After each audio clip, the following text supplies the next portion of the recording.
Ndasubiye kubaramutsa mwe banywanyi mukurikira imbonesha kure yacu ari nayo yanyu Shiramatsiko TV. Imbonesha kure imwe rudende idushikiriza inkuru n'ibiganiro utaronka ahandi.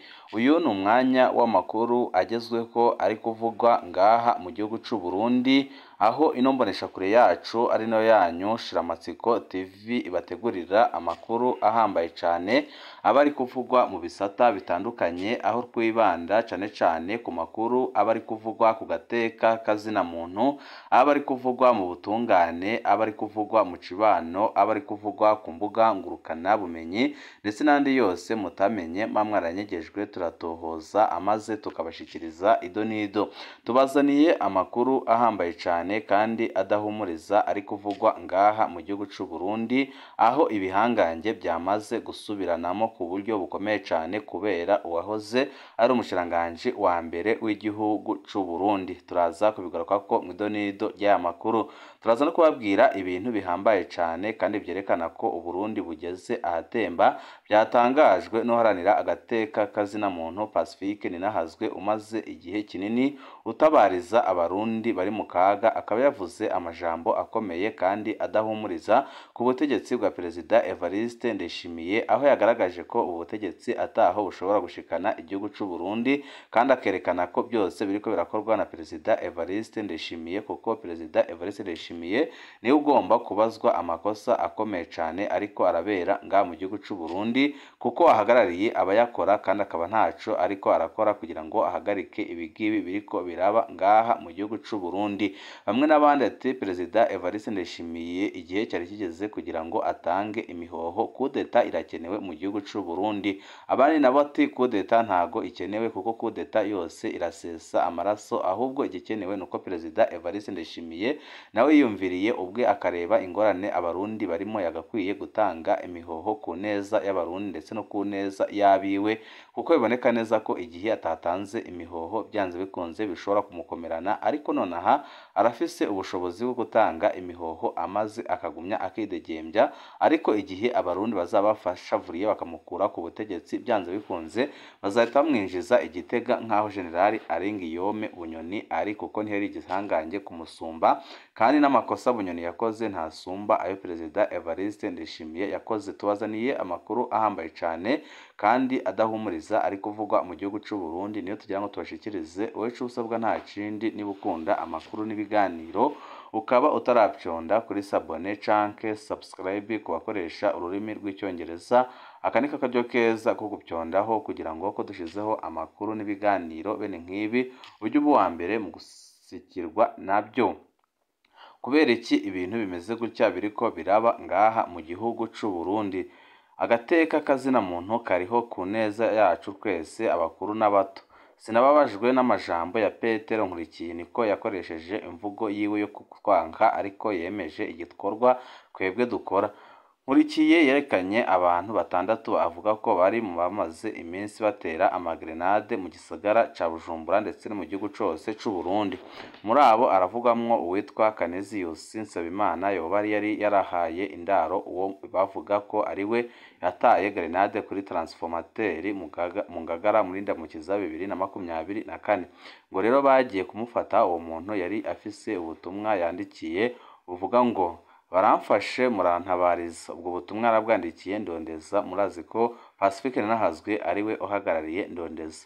Ubwo butumwa ntabwo nigeze ndonka, kumbure bwaguye mu bundi bwinshi sinabubona. Ibyo nibyo Pacifique Ninahazwe yatangaje. Sinzi ko bwabayeho. Murazi ko ba Bunyoni bavuze ko mu iperereza bahora bikorera ubutumwa bakaburungika mu matelefone y'abantu. Sindabizi ko haraho hano ari byo bakoze, ariko no mu gihe byoba ari byo, hamwe Canesius abonye baje kumufata yoba yaranyandikiye ati baramfashe murantabarize rwose. Byoba ari ibintu bisanzwe cane mu Burundi, aho ibintu bigeze uno munsi. Umuntu abonye abapolisi canke abakozi b'iperereza batumbereye urugo rwiwe agira ati njewe ndagiye, nta n'uwo uzomenya iyo nagiye. Nico gituma abafashwe agira ati mbwirira Pacifique Ninahazwe, ndazi ko abimenye azobishira ahabona abantu bakamenya uwamfashe, kandi uwamfashe amenyekanye kare ntaco nzoba nkibaye. azomfuma bantwara imbere ya sentare ariko ntago nzahita nicwa. Nta na hamwe Nkurikiye yavuze ngo twarabonye ubutumwa Pacifique yandikiranira na Canisius bujanye n'ivyama grenade. Nta na hamwe Nkurikiye yavuze ngo twarabonye Canisius yandikiye Pacifique ngo ni twebwe turiko turatera amagrenade. Nta na hamwe avuga ibyo noba nararishuye ibirebana n'izo grenade. Muri ico gihe ku bwanje Nkurikiye yemeje ibikorwa dukora muri Fokode, muri Ndondeza dukora ibyo nyine, ndetse n'abamenyesha makuru batandukanye badufasha gushyira ubutumwa ahagaragara. Bose nyine dukora igikorwa kimwe cyo gutabariza abarundi baba ari mu kaga. Nibutse abarkumviriza umuntu yigeze kuba umushiranganje wa mbere yaranabaye umushiranganje w'umutekano ariwe atwara Petero Nkurikiye wenyine. Umunsi afatwa ikintu abantu bose bemeza ko camukijije harimwo kuba hafi yiwe harabonetse umuntu yaciye anyandikira ati Bunyoni baramufashe kumubone kandi afashwe n'abakozi b'iperereza, tabaza hakiri kare aticwa kuko Perezida Evariste Ndayishimiye amaze gutanga itegeko ry'uko ahita yicwa. Nibutse ko ico gitondo hari hatanguye gukwiragiza ubutumwa buvuga ngo bamwe baramubonye muri Tanzania abandi ngo baramubonye muri Zambia. Ibyo tukaba tuzi ko iyo babikoze umuntu aba agira yicwe. Kuba twabimenye kare byatumye ubuzima bwa Bunyoni bukira.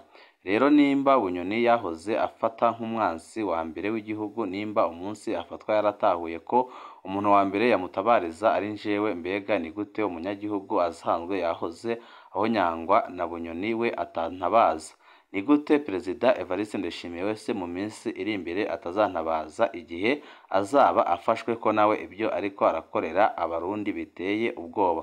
Ico nifuriza abantu nuko batoronka icigwa kibi co gutahura igikorwa dukora ari uko nabo bibashikiye. Sinifuza ko Petero Nkurikiye yotahura akamaro ka Fokode ari uko nawe antabaje bamunyuruje. Ndifuza abategetsi b'u Burundi ko batahura akamaro k'abaharanira agateka kazina muntu turi ku neza ya bose. Twebwe ntawe twanka, twebwe dukorera kazina muntu wese.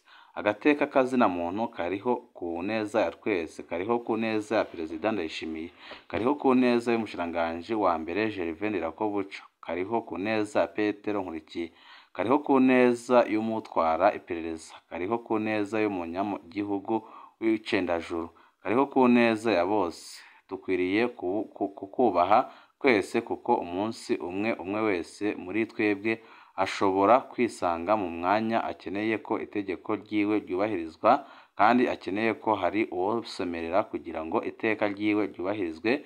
Nk'uko mubizi nyine, murazi ko ibintu byahindutse cyane mu gihugu c'u Burundi, kandi murazi neza ko uko byagenda kose ntawigeze abigihangange gusumba Generali Arenguiyome Bunyoni. Ariko ikibabaje nuko kugira ngo umutambukanyi wiwe canke se umwana wiwe amushikire bimusaba ko abanza gukura uduhuzu twose bakatumukura n'urwo munsi bakamusaka atakintu na kimwe yambaye bamwambitse ubusa. Ibi nyine akaba ari ibintu abandi bategetsi bagatoreyeho akarorero. Iyaba kunyuruza abantu byoteje imbere u Burundi tuba tugeze kure. None bitwimbira icobo gusa. Nibihagarare kuko biriko biradukorera amabi menshi kandi atagira izina. Erega wosanga kunyuruza ari byo byonyonye bashoboye, utureke kubarengangera akarimbi. Dusaba ibidashoboka kuko nyine nta kindi ubutegetsi bwa Perezida Evariste Ndayishimiye boneka neza ko bushoboye. Jewe hari aho nibaza ko atari bo bibikoresha, uretse umudayimoni ari muri bo batarankona amahoro badatikije inganda. Ubu ndaho tugeze ibyo bari guhangana nabyo birahari, uretse kwica abanyagihugu bazira ubusa. Perezida Evariste Ndayishimiye yarakwiye gushiraho abantu biga ku kibazo cy'ubutunzi bw'igihugu, ntabwo akwiye gushiraho abantu bama banyuruza bene Burundi. None kwibaza ko ababikora bapfa kubikora atanyungu. Ariko birababaje kubona umutegetsi akomeye cyane avugwa mu rupfu rw'umunyagihugu muto kandi biboneka neza ko umunyagihugu atanico yaratwaye leta. Ibi nibyo bizingamitse igihugu cacu. Tube tureka kwambaza Imana kuko ibyo dukora birenze ukwemera.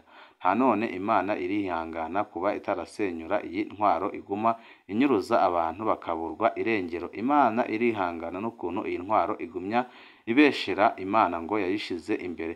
Ikiryoshe nuko uwo mutumwa abantu banyuruzwa nabo mu minsi iri imbere bazaba banyuruzwa nabo bagakenera ko batabarizwa bitakinashobotse, ariko tumenye ko umukuru w'igihugu ashatse yohagarara. Nta kintu kibabaje nko gupfakaza umuntu, nta kintu kibabaje nko kwica umuntu wamufashe atariko arakurwanya, birababaje. Ariko ndababara igihugu kirimwo abapadiri, abapasitori n'izindi nzego zotuma bihagarara bose bakanuma. Ibi bintu birateye ubwoba kandi birababaje. Ibiriko birabera mu gihugu c'u Burundi nagahomera munwa Perezida Evariste Ndayishimiye nadahagarika ibi bintu, abarundi ubwe baramuhagarika kuko n'ubundi ataco ariko arabafasha, kandi n'ubundi bikaboneka neza ko ataco ashobora kumarira abarundi.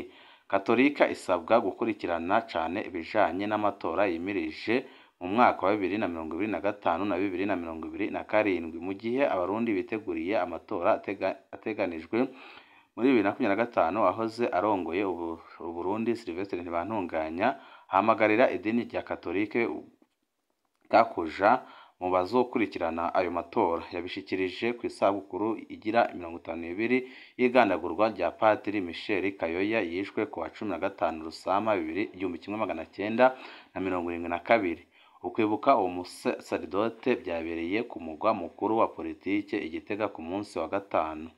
Sylvestre Ntibantunganya yasabye ko hoba amatora yigenga arimwo umuco kandi adakumira. Yasabye abari mu bikorwa byo gutegura amatora kubikora bitanga kandi neza, kwifuza intunganyo ry'ikorwa ry'amatora hamwe n'ibizoyavamwo bizozana amahoro, na cane cane azoha uburenganzira bungana abitoje mu binyamakuru bya leta. Niko yabasabye kandi akavuga ko bose bagomba guhabwa icyo bagomba guhabwa. Uwo munsi nyine uwo yahoze arongoye Uburundi yarababajwe n'uko igenwa ry'abagize umurwi seni ryaranzwe n'utunenge twinshi, cane cane ko hamwe mu banyepolitike batarigera babona ko baserukiwe na gatoya. Kubwiwe ibintu ntibizogenda neza mu gihe idini rya Katolike itagiyemwo, cane cane ko rifise abariserukira benshi bicaye mu maparuwasi yaryo, biciwe mu maparuwasi yaryo, kandi benshi bakaba n'ubu ngubu ariko baricwa kubera intwaro ihari. Uwahoze ari umukuru w'igihugu asaba ashimitse abasenyeri kuba mu matora kuko bagize indorerezi zigenga kandi zizewe. Afashijwe n'umurwi ujejwe ubutungane n'amahoro, amaparuwasi Katolike arashobora kuba inzego zikuriramwo indorerezi za Katolike zikatandukanye ariko zisangiye icifuzo kimwe nk'abakatolike ko hoba ituze rya politiki. Niko yashikirije. Musenyeri Bonaventure Nahimana, umwungere mukuru wa diocese ya Gitega, yamenyesheje ko mu gihe himirije amatora mu Burundi bibabaje kuba hibonekeza imishamirano, kutihanganirana no kwikekana mu bya politike bihonyanga ibyubahirizwa ry'agateka kazina muntu. Musenyeri Ntahimana yasabye ko hoba ubuntu, abandi akemera ko agiye gutanguza ingendo yo gusubiza hamwe. Ahamagarira abarundi kurwanya imvugo zibiba urwanko, politike y'inda no kwikwegerako. Ukunegura umurwi severe. Musenyeri mukuru wa diocese Gitega yaraneguye umurwi ujejwe kumenya ukuri no kunywanisha abarundi. Yarababajwe nuko uwo murwi uriko uwihutira kuzura ibisigarira byabishwe mu mwaka w'1972 mu gihe uwo murwi udafise aho kubika amagufa. Ibyo bikongereza ihungabanwa ry'imiryango yabishwe. Yishura ku makenga yashikirijwe na Musenyeri mukuru Bonaventure Nahimana. Pierre Claver Ndayicariye, umukuru w'umurwi severi, yemeje ko yafashe nka kama ibyashikirijwe, akemeza kubaka icibutso ca bose. Ibi byose biraboneka neza ko byanze bikunze mu gihugu c'u Burundi ibintu bigiye gukomera mu minsi iri imbere, kuko abarundi bakomeye mu moko yose barabona neza ko aya matora atazagenda neza, kugeza no kuba wabaye perezida w'igihugu c'u Burundi Sylvestre Ntibantunganya avuga ko ibiriko biraba mu gihugu c'u Burundi biteye ubwoba kandi babaje, nawe akaba ari ku ruhande rw'abasaba ko ibintu byajya ku murongo kandi ko abarundi bakitorera uwo bagomba gutora, kuko amakuru adushikira ndetse yagiye anahanahanwa mu nzego z'umutekano mu gihugu c'u Burundi gushikira kuri Perezida Evariste Ndayishimiye, akaba yemeza ko ata murundi n'umwe uzongera kujya gutora CNDD-FDD mu matora yimirije imbere. Akaba ariyo mpamvu bari gukora ibishoboka byose kugira ngo bazatsinde amatora ariko naho mu Barundi bamaze kubaheba babona ko ataho bashobora gushikana igihugu c'u Burundi kuko urabona aho igihugu kigeze cyaramaze gupfa ku buryo bukomeye cyane kirakeneye umugabo w'ijina n'ijambo uza agahuza abana b'u Burundi amaze akubaka igihugu kizira umwiryane. Ibi byiza nibyo ndabipfurije abanywanyi bacu.